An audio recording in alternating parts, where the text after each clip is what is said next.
DJ Moral Stories। बहुत पुरानी बात है जब छुआछूत की भावना चरम सीमा पर थी। इस समय अशोकपुर नामक एक राज्य हुआ करता था जिसके राजा का नाम विक्रम प्रताप था। वैसे तो महाराज विक्रम एक न्यायप्रिय राजा थे और उनके राज्य में प्रजा सुखी थी, परंतु वो अपने राज्य में हो रही छुआछूत की भावना को खत्म नहीं कर पाए थे। अब ठंडियों का मौसम था और इस बार ठंडी बहुत ज्यादा पड़ रही थी। लोग शाम होते ही अपने घरों में कंबल, स्वेटर, रजाइयां ओढ़कर सो जाया करती थी। एक दिन की बात है, कालू अपने घर में सो रहा था। तभी सुबह सुबह अचानक उसे ठंड महसूस हुई। उसने जब उठकर देखा तो उसके सारे कंबल और गर्म कपड़े गायब हो चुके थे। कालू चकित रह गया और अपनी पत्नी से बोला, अरे मीनू, जरा देखो तो हमारे सारे कंबल और गर्म कपड़े अचानक कहाँ गायब हो गए। हाँ जी, आप सही कह रहे हैं। मुझे भी काफी देर से ठंड लग रही है, लेकिन जब हम सोए थे तब तो हमारी सारी रजाइयां और कंबल यहीं पर थे और अचानक से ये कहाँ गायब हो गए जी। देखो मीनू, ये खिड़की खुली हुई है। इसका मतलब है कि कोई चोर इन रजाई और कंबलों को चुराकर भाग गया है। हाँ जी, आप सही कह रहे हैं। अब जैसे तैसे सुबह तक इंतजार करते हैं, उसके बाद गांव में पता करेंगे कि आखिर कौन कर रहा है ये रजाई और कंबल की चोरी। इसके बाद सुबह हुई। कालू बाहर निकला तो गांव के चौराहे पर कुछ लोग खड़े होकर बातें कर रहे थे। अरे भैया सुना, कुछ लोगों के घर से रात को कंबल और रजाइयाँ चोरी हो गई है और साथ में सारे गर्म कपड़े भी चोरी हो गए। हाँ भैया, ना जाने कौन सा चोर है जिसे इतनी ठंड लग रही है कि लोगों के घरों से इतने सारे कंबल और गर्म कपड़े चुरा लिए। कालू सारी बातें सुन रहा था, तभी वो बोला, अरे भैया, आप सही कह रहे हो, मेरे घर से भी रजाइयाँ और सारे कंबल गायब हो गए। हाँ कालू भाई, तुम्हें तो बड़ी परेशानी हो गई होगी ना। ठीक है, मेरे घर से एक रजाई तुम ले जाना। कालू उनके घर से एक रजाई उठा लाया। रात हुई, ठंड काफी बढ़ गई और वो एक रजाई काफी नहीं थी, इसलिए कालू ने कुछ लकड़ियां इकट्ठी करके आग जलाई और फिर सभी सो गए। अगले दिन जब कालू और मीनू सोकर उठे तो उन्होंने देखा कि गांव में बड़ा शोर शराबा मचा हुआ था। वो दोनों बाहर निकले तो पता चला कि आज भी चोर ने कई लोगों के घरों से कंबल, रजाई और गर्म कपड़ों की चोरी की है। ये देखकर मीनू कालू से बोली, समझ नहीं आता ये कैसा चोर है। अगर इसे ठंड लग रही है और इस वजह से ये कंबल चुरा रहा है तो इतने सारे कंबल और रजाइयों की उसे क्या जरूरत है जो वो पूरे गांव से ये सब चोरी करता हुआ घूम रहा है। नास पीटा चोर कहीं का। हाँ मीनू, बात तो सही है। जिनके घर से कंबल, रजाइयां और स्वेटर चोरी हो रहे थे, अब उन्हें भी आग जलाकर रात बितानी पड़ रही थी। ठंड लगातार बढ़ती जा रही थी और चोरियों का सिलसिला भी रुकने का नाम ही नहीं ले रहा था। लगभग गांव के सभी लोगों के घरों के कंबल और रजाइयां चोरी हो चुके थे। सभी लोग लगातार जंगलों से लकड़ियां काटकर उन्हें जलाए जा रहे थे। इस पर गांव के सरपंच को इस बात की बहुत चिंता हुई। गांव का सरपंच अपने आप से इस बारे में विचार विमर्श करते हुए बोल पड़ा, समझ नहीं आ रहा, इतने कंबल कौन चोरी कर रहा है और ठंड से बचने के लिए लोग जिस तरह से लकड़ी जला रहे हैं, बहुत जल्दी ही सारा जंगल खत्म हो जाएगा। मुझे इस बात की शिकायत राजा से करनी होगी। और यही सोचकर सरपंच राजा के दरबार में जा पहुंचा। आपकी जय हो महाराज, हमारे गांव में एक अजीब सी समस्या आ गई है। गांव में कोई कंबल चोर घुस गया है। उसने गांव के सभी कंबल, रजाइयां और गर्म कपड़े चुरा लिए हैं। इसीलिए गांव वालों के पास ठंड से बचने के लिए केवल आग का सहारा है और सभी गांव वाले जंगल से लगातार लकड़ियां काटकर उन्हें जलाकर अपनी रातें बिता रहे हैं। अगर इसी तरह जंगल कटते रहे तो सारा जंगल नष्ट हो जाएगा और अगर उन्हें काटने से रोक दिया गया तो गांव वाले बेचारे ठंड में मर जाएंगे। महाराज, कृपया इस समस्या का कोई समाधान निकालिए। ठीक है सरपंच जी, मंत्री जी, जल्द से जल्द पता लगाया जाए कि वो चोर कौन है जो इस कड़कती ठंड में लगातार सभी के गर्म कपड़े और कंबल चुरा रहा है और आखिर उसे इन गर्म कपड़े और कंबल की जरूरत क्यों है। जी महाराज, हम आज ही पता लगाते हैं। अगले दिन मंत्री जी ने बहुत पता लगाने की कोशिश की, लेकिन चोर का कुछ अता पता ही नहीं चल पाया। फिर शाम को महाराज के दरबार में सरपंच जी के साथ कुछ और लोग आ पहुंचे और राजा से बोले, महाराज, उस चोर का कुछ पता चला क्या? नहीं सरपंच जी, उस चोर का कुछ पता नहीं चला, लेकिन आज राजमहल से भी सारे कंबल और रजाइयां और साथ में गर्म कपड़े चोरी हो गए। समझ नहीं आ रहा कि ऐसा कौन कर सकता है।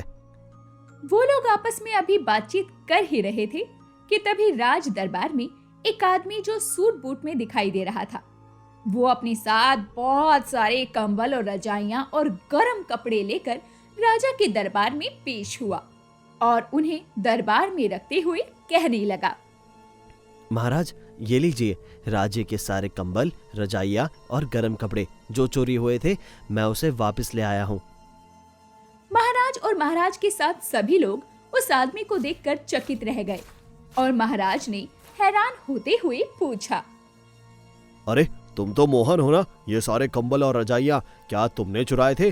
तुम्हें तो मैंने गांव से निकाल दिया था, तुम इस गांव में वापस आ गए और वापस आकर कंबल चोरी कर रहे हो।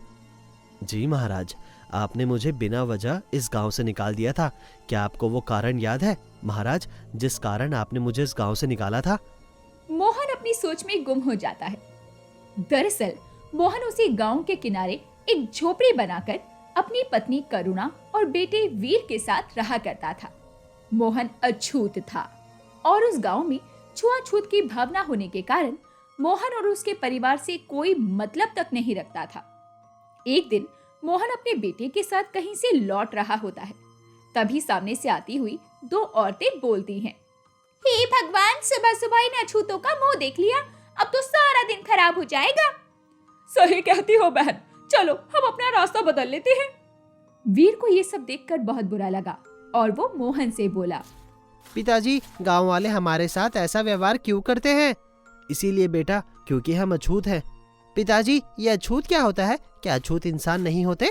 बेचारे मोहन के पास अपने बेटे के सवालों का कोई जवाब नहीं था। उसने वीर की बात को टाल दिया और उदास मुंह बना लिया और अपने घर उसे लेकर आ गया। करुणा खाना लगाकर बोली, अजी, घर में सब्जी ही नहीं थी, इसलिए मैंने आलू पका लिए हैं। क्या करूं करुणा, तुम्हें तो पता है कि गांव के बाजार में मुझे घुसने की भी इजाजत नहीं है। सोच रहा था कि जब बाजार खाली हो जाए तो किसी दुकान से कुछ सब्जियां खरीद लूं, लेकिन आज बाजार खाली ही नहीं हुआ, बाजार में भीड़ ही थी, इसीलिए मैं वापस आ गया। चलो आज तो यही खा लेते हैं। इसी तरह गांव वाले उन लोगों के साथ बहुत बुरा व्यवहार करते थे। गर्मियां बढ़ती जा रही थी और इसके साथ गांव में पानी की समस्या भी अपनी चरम सीमा पर थी। एक दिन की बात है, मोहन की पत्नी करुणा मोहन से बोलने लगी, अजी सुनते हैं, कुएं में पानी खत्म हो गया है, मुझे और वीर को बहुत प्यास लगी है, समझ में नहीं आ रहा कि क्या करूं।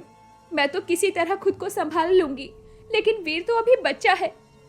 हाँ करुणा, तुम सही कहती हो, हमारे कुएं में तो बिल्कुल भी पानी नहीं बचा। मैं देखता हूँ, शायद गांव में कहीं से पानी मिल जाए। और ऐसा सोचकर मोहन अपने घर से बाहर निकला और उस कुएं पर गया जहां से गांव वाले पानी भरा करते थे। मोहन ने देखा कि आसपास कोई नहीं था, इसीलिए उसने बाल्टी उठाई और कुएं में डालने लगा। जैसे ही उसने बाल्टी कुएं में डालनी चाहिए, तभी पीछे से एक आदमी ने उसे आवाज दी, अरे मोहन, ये तू क्या कर रहा है? तू पागल हो गया है? तू गांव वालों के कुएं से पानी क्यों भर रहा है? नंदलाल भैया, मेरे कुएं में पानी खत्म हो गया है। मेरा बेटा और मेरी पत्नी बहुत प्यासे हैं। अपने कुएं से थोड़ा सा पानी मुझे दे दो ताकि मैं उनकी प्यास बुझा सकूं।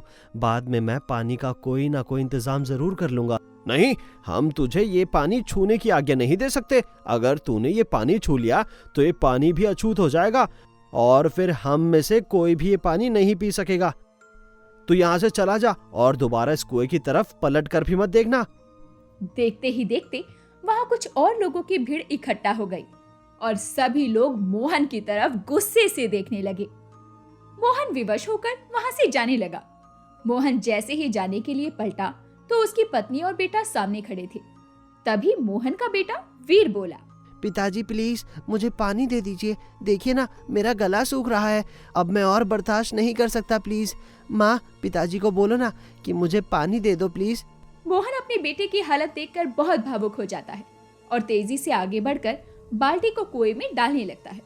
लेकिन जैसे ही मोहन ने कुएं में बाल्टी डाली, सभी गांव वालों ने मिलकर उसे पकड़ लिया और वहां से उठाकर दूर फेंक दिया। इसके बाद सभी गांव वालों ने मोहन को बहुत पीटा। तभी नंदलाल बोला, तुम्हें समझ में नहीं आता कि तुम लोग अछूत हो। प्लीज आप लोग ऐसा मत कीजिए, मेरा बेटा प्यास से मर जाएगा, थोड़ा सा पानी दे दीजिए। सरपंच जी आप तो कुछ कहिए, बस थोड़ा सा पानी दे दीजिए। तुम लोग जियो या मरो, हमें इससे कोई मतलब नहीं है। हम एक अछूत को अपने कुएं से पानी नहीं पीने दे सकते। जाओ यहाँ से और दोबारा हमारे गांव की तरफ कभी पलट कर मत देखना। मोहन मजबूर होकर अपनी पत्नी और बेटे के साथ उस राज्य के महाराज के पास जाता है और उन्हें सारी बात बताता है। ये सारी बातें सुनकर महाराज ने उत्तर दिया, गांव वालों ने तुम्हारे साथ कुछ गलत नहीं किया।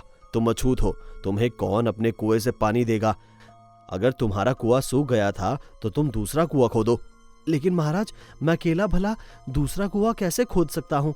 गांव में कोई भी कुआं खोदने में मेरी मदद नहीं करेगा। ठीक है, अगर तुम दूसरा कुआं नहीं खोद सकते हो तो तुम्हें इस गांव में रहने की कोई जरूरत नहीं है। लेकिन महाराज ये इंसाफ नहीं है, आप तो राजा है, आपको इंसाफ करना चाहिए। बिना किसी कसूर के मुझे इस गांव से मत निकालिए महाराज। मुझसे ज्यादा बातें करता है। मंत्री जी, इसे कारागार में डाल दो। महाराज अगर इसे कारागार में डाल दिया तो कारागार भी दूषित हो जाएगी। आप इसे इस गांव से जाने के लिए कह दीजिए। अंत में मजबूर होकर मोहन अपने परिवार के साथ वहां से चला जाता है और जंगल में एक कुटिया बनाकर रहने लगता है और पास के ही तालाब से पानी पीने लगता है। अपनी रोजी चलाने के लिए मोहन जंगल की लकड़ियों को काटकर दूसरे गांव में बेचा करता। ऐसे ही कुछ दिन बीत जाते हैं। एक दिन मोहन को एक बढ़ई मिलता है और वो मोहन से कहता है, देखो लकड़हारा, मैं एक बढ़ई हूँ और मेरे पास लकड़ियों का बहुत बड़ा काम है। तुम इतनी दूर दूर गांव में लकड़ियाँ बेचते हो, ऐसा करो कि तुम ये सारी लकड़ियाँ मुझे ही दे दिया करो। इसके बाद मोहन ने ऐसा ही किया। धीरे धीरे करके मोहन की आर्थिक स्थिति सुधर गई। उसने अपना काफी अच्छा घर बना लिया और लकड़ियों का एक टाल खोल लिया, जहाँ से उससे बहुत सारे बढ़ई लकड़ियाँ ले जाया करते। इसके बाद मोहन ने सोचा, मेरा जीवन तो अब बहुत अच्छा हो गया है। भगवान की दया से मेरे पास पैसा भी बहुत आ गया है, परंतु मेरे गांव वालों ने मेरे साथ जो किया उन्हें उनकी गलती का एहसास दिलाना बहुत जरूरी है। इसके बाद मोहन ने प्लान बनाया और सारे कंबल और रजाइयों और गर्म कपड़ों की चोरी कर ली। मोहन अपनी कहानी सुना रहा था और उसकी कहानी राजा के साथ सभी दरबारी भी ध्यान से सुन रहे थे। इसके बाद मोहन बोला, महाराज अब ये सारे कंबल मैंने चोरी कर लिए थे, तो मैं तो अछूत हूँ, तो क्या आप लोग ठंड से बचने के लिए अब इन कंबलों को वापस नहीं लेंगे? क्योंकि अब ये सारे कंबल तो अछूत हो गए हैं। राजा और सभी दरबारी मोहन की बात सुनकर शर्मिंदा हो गए। राजा ने मोहन से अपनी गलती के लिए माफी मांगी। साथ ही गांव वालों ने भी मोहन से माफी मांगी और फिर राजा ने उस गांव से छुआछूत को हमेशा के लिए दूर कर दिया। अब मोहन पूरी इज्जत के साथ उस गांव में वापस आया और अपनी पत्नी और बेटे के साथ सुकून भरा जीवन जीने लगा। मोहन के बेटे वीर ने बड़े होकर छुआछूत के विरुद्ध बहुत सारे सामाजिक कार्य भी किए। दोस्तों, आपका इस बारे में क्या कहना है? ये समाज जितना भी प्रगति कर चुका है, लेकिन फिर भी कुछ पिछड़े हिस्सों में आज भी छुआछूत को बहुत ज्यादा महत्वता दी जाती है। क्या आप भी उन लोगों में से एक हैं? हमें